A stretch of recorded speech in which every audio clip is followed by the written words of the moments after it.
Salut YouTube, salut à tous. Petite vidéo aujourd'hui. Alors, je devais parler de Nicolas Sarkozy. Vous allez me dire que vous n'étiez pas au courant, vu que très peu de gens suivent la chaîne pour l'instant. J'espère que ça va vous montrer un petit peu. N'hésitez pas à vous abonner, même si vous n'êtes pas tout à fait d'accord avec ce que je dis. Comme je vous ai déjà dit, moi j'essaie d'imprimer des questionnements, des réflexions. Après, on est en démocratie, chacun a son opinion, il n'y a pas de souci. C'est pas parce que vous vous sentez pas d'accord avec ce que je vais dire qu'il faut pas s'abonner.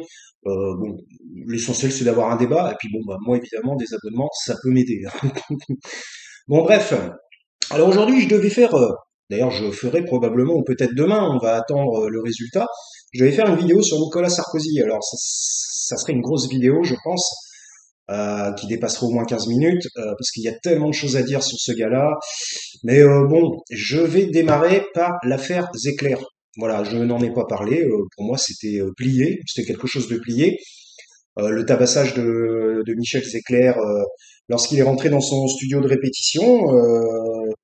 Voilà, moi je pensais que c'était plié, qu'il allait y avoir, il portait plainte, et puis voilà quoi, que on attend le jugement, voir si les policiers sont condamnés ou pas, et que suite à ça, évidemment, il y aurait une suite, tout dépend des résultats.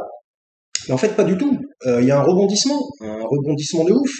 Il y a un policier qui a sorti une vidéo récemment sur ce sujet-là pour en fait dire que la police n'est pas responsable, qu'ils n'ont fait que leur travail, finalement pour les disculper quoi. Alors, on sent bien qu'on est dans une organisation extrêmement soudée. Bon, à l'intérieur de l'organisation, ils doivent pas être si soudés que ça. Ça doit être panier de crabe. Mais lorsque c'est l'ensemble qui est attaqué, on sent qu'on est dans une organisation soudée avec leurs syndicats qui sont très très forts, hein, comme Alliance Police. C'est un syndicat très très très très fort, hein. Même à la limite, je me demande même si c'est pas eux qui donnent leur gouvernance au ministère de l'Intérieur, hein. Des fois, quand vous voyez que par exemple pour les gilets jaunes, il y a eu très très peu d'implication de justice au niveau des bavures policières pour l'instant. Bon, il y en a deux ou trois qui ont été condamnés. Le flashball a été enlevé du jour au lendemain, comme ça, on nous en a même pas parlé. Ils l'enlèvent, hop, voilà, plus de flashball. Ça veut bien dire que s'ils l'ont enlevé, ça veut bien dire qu'il y avait un souci. Mais le mea culpa dans cette profession, ça n'est pas leur fort, comme vous avez pu le remarquer. Ils ne veulent jamais se remettre en question. Ce sont les forces de l'ordre, comme leur nom l'indique. Ils sont forts, ils maintiennent l'ordre, et on n'a rien à leur dire. Alors, il faudrait peut-être qu'au niveau du gouvernement, ils leur disent qu'ils sont quand même soumis à la politique gouvernementale, qui, elle, est soumise au vote des Français. Vous voyez. Donc, bon. Alors, revenons à l'affaire Zéclair. Donc là, il y a un policier qui a dit que finalement les policiers étaient tout à fait dans leurs droits, que la vidéo qui avait été distribuée par, il me semble, le site Brut avait été une vidéo qui était un peu tronquée, qui était un petit peu transformée, puisque par exemple ils avaient fait des accélérations de vidéos qui en fait montrent que enfin, l'accélération de vidéo est plus violente, parce que par exemple en accéléré ça va beaucoup plus vite, les coups sont portés plus vite, donc comme si le Pékin moyen se, se disait c'est en accéléré, c'est la réalité. Oui bon alors c'est en accéléré, mais bon ça change pas grand-chose que ce soit en accéléré ou pas en accéléré. Un coup est un coup, qu'il soit porté en accéléré ou ne soit pas porté en accéléré. Euh, il est un fait, les policiers ont porté des coups sur ce monsieur qui d'ailleurs a été photographié par la suite et qui avait la gueule cassée quoi. Donc bon, je vois pas ce qu'ils veulent essayer de manipuler là-dedans. Il y a eu des coups portés, le mec a eu la gueule cassée. Voilà. Donc selon moi là, ce monsieur là, le policier là, qui essaie de, je dirais que c'est une forme de travestissement de la réalité, qui essaie de travestir la vidéo, parce que généralement, ce sont sur des témoignages. Alors, je sais pas ce que vous pouvez imaginer, quoi, sur des témoignages, le travestissement d'un témoignage, les faux témoignages, c'est extrêmement facile. Mais là, par contre, sur une vidéo, là, je trouve que ça va loin, quoi, quand même. Le mec, il a la vidéo sous les yeux et il dit ouais non mais regardez ce que vous voyez ça n'est pas vraiment la réalité, ça a été modifié par le site internet qui ont accéléré, qui ont mis des coupures spécifiques. Non mais là on est une fois de plus dans la tentative d'instrumentalisation d'un phénomène hein, par la police. Hein. Donc après, ah oui, mais il a tenté de fuir, il a tenté de partir, il a tenté de ci, de ça. Bon, c'est quand même eux qui se sont incrustés dans son local. Quand ils l'ont en gros non pas interpellé, mais qu'ils lui ont parlé à l'extérieur, il était en train d'ouvrir la porte, apparemment. Donc lui, qu'est-ce qu'il fait? Il se dit, à la limite, bon, il y avait apparemment une histoire de cannabis ou quelque chose comme ça. Il s'est dit, bon allez, il avait pas de masque aussi ou je sais pas quoi. Il s'est dit, allez, je rentre, comme ça, ni vu ni connu. Bon, il a essayé de se soustraire en quelque sorte. Voilà. Qu'est-ce qu'ils auraient pu faire? Ils auraient pu frapper à sa porte, dire, ouais, monsieur, nous voulons vous voir. Et puis, si le mec refuse, et ben dans ces cas-là, lui, il faut une convocation. C'est pas la peine d'amener le GIGN, on n'est pas dans un attentat terroriste avec un mec qui se promène avec des kalachnikovs ou des guns.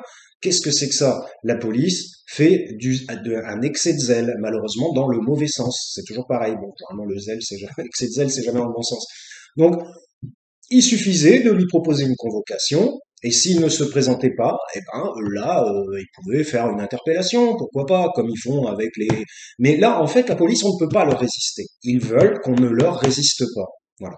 Donc, ils veulent interpeller. Le mec ne sort pas de chez lui. Ils n'ont pas le droit de rentrer parce que il n'y a pas comment dire de choses de justiciables au niveau d'un procureur et tout. Donc, ils n'ont pas le droit de rentrer directement puisqu'en fait c'est sur le fait accompli qu'ils voient ça.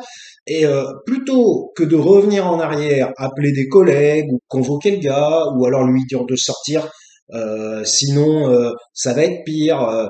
Non, il rentre, il force l'entrée de la porte du studio de Monsieur Zecler, et ensuite il le moleste. Lui ne se laisse pas faire, et ça se termine en baston général. Voilà. Alors après à 3 contre 1 aussi, je tiens à le dire. Toujours. Si c'était un contre 1, le mec il serait sorti du studio, probablement, et il aurait appelé ses collègues. Après, vous savez comment ça se termine. Après, étant donné qu'il n'arrive pas à le maîtriser facilement, et que le gars arrive à rester dans son studio grâce à l'arrivée de ses potes, eh bien, en fait, ça s'est terminé avec toute une escorte policière à l'extérieur de plusieurs voitures, une quinzaine de policiers qui l'ont mis en joue avec un pistolet. Non mais là, où est-ce qu'on va? Moi, j'espère que, je vais vous donner mon avis, que ce policier-là qui est en train de travestir euh, la vidéo, bah de toute façon, Monsieur Zecler, lui, il va aller au tribunal, il a dit qu'il portait plainte. J'espère que ce monsieur sera condamné pour diffamation. Voilà, bah, je le dis franchement. Car qu'est-ce qu'il fait? Il essaie d'instrumentaliser une vidéo pour tenter de disculper ses collègues. De toute façon, enfin, on a vraiment l'impression qu'ils utiliseront tous les moyens possibles pour ne pas ne pas démontrer qu'ils sont fautifs. Donc pour se faire disculper. Donc voilà. Donc bon, moi je trouve ça relativement lamentable. La police sort des clous aujourd'hui. Elle fait de la politique, elle fait de la justice. Ils ne font plus réellement leur travail.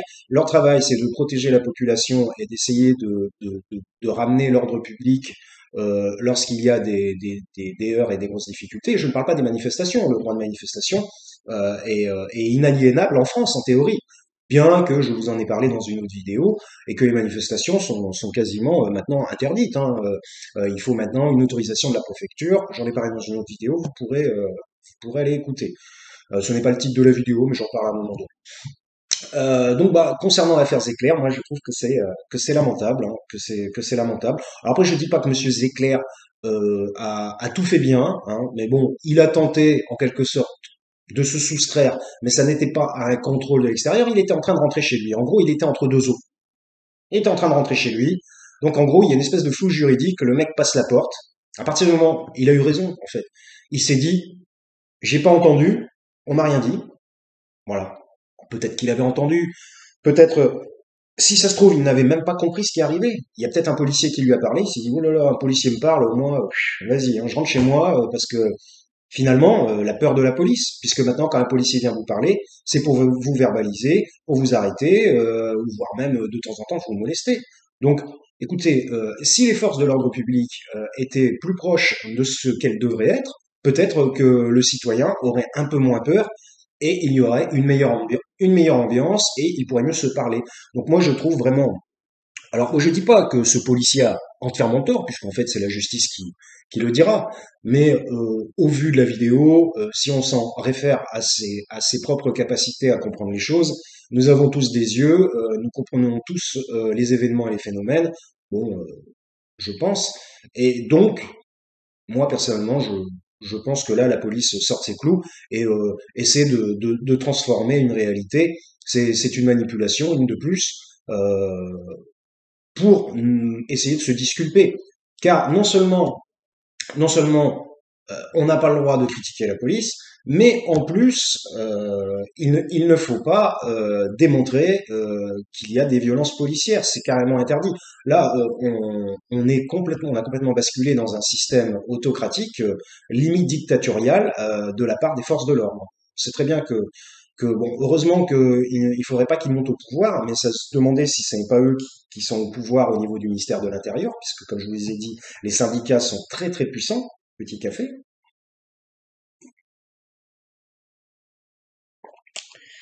Et je trouve ça relativement lamentable. Voilà. Donc, bah, j'espère que la justice fera son travail. Mais bon, qu'on dit la justice fera son travail. Bon, c'est très bien que la collusion police-justice est très forte. Euh, J'espère que devant l'évidence de la vidéo, on ne pourra pas arriver à un autre résultat que Monsieur Zecler a été molesté et a fait l'objet de violences policières. Voilà. Donc voilà pour cette petite vidéo. Oui, je termine aussi avec l'avocat là que l'on voit à la télé qui s'est mis à défendre les policiers. C'est lui qui défend les policiers. Bon, on a vu ce monsieur là, je ne sais plus comment il s'appelle, avec ses cheveux bouclés, les cheveux gris bouclés, qui passe sur CNews. Bon, moi je l'écoute par hasard quand il passe à la télé. Il passe très souvent, hein. Donc déjà cet homme-là a une collusion avec les médias extrêmement importante. Euh, il va se mettre à défendre les policiers. Et puis ensuite, il va aller sur les plateaux télé pour faire l'apanage de la police et dire que tout va bien dans la police, il n'y a aucun problème dans la police, aucune difficulté, aucune violence. Bon, personnellement, c'est pas compliqué, hein. C'est une forme de propagande, hein. Là, on est complètement dans la propagande. Soit il fait son travail d'avocat, il ne vient pas sur les plateaux télé, ou alors sauf si on l'invite spécifiquement pour parler de cette affaire, mais il va pas sur les plateaux télé prendre en plus un bon salaire supplémentaire, et en plus se faire l'avocat des forces policières, parce que là, si il est à la télé constamment et qu'il déblatère ses idées, ça n'est que de la propagande, puisqu'on sait très bien de quel côté il se place. Voilà, donc ce monsieur, en fait, il faut qu'il choisisse son camp. Soit il fait du média, soit il fait avocat. Il fait pas les deux. Voilà. Parce que même, on pourrait même l'attaquer pour collusion entre les médias et son travail, qui je sais plus comment ça s'appelle pour les politiques, ça existe, c'est pas trafic d'influence, ça n'a rien à voir. Vous chercherez par vous-même le terme ne me revient pas. Mais voilà, donc effectivement, encore un problème supplémentaire, ça va encore mettre de l'huile sur le feu, hein. C'est pas ça qui va régler le problème des violences policières, ou alors de les diminuer, ou au moins les affaiblir, ou au moins remettre la chose en question. Donc suite au prochain numéro, et puis bah la prochaine vidéo sur Nicolas Sarkozy. Je vous souhaite la bonne journée. Ça va pas marcher.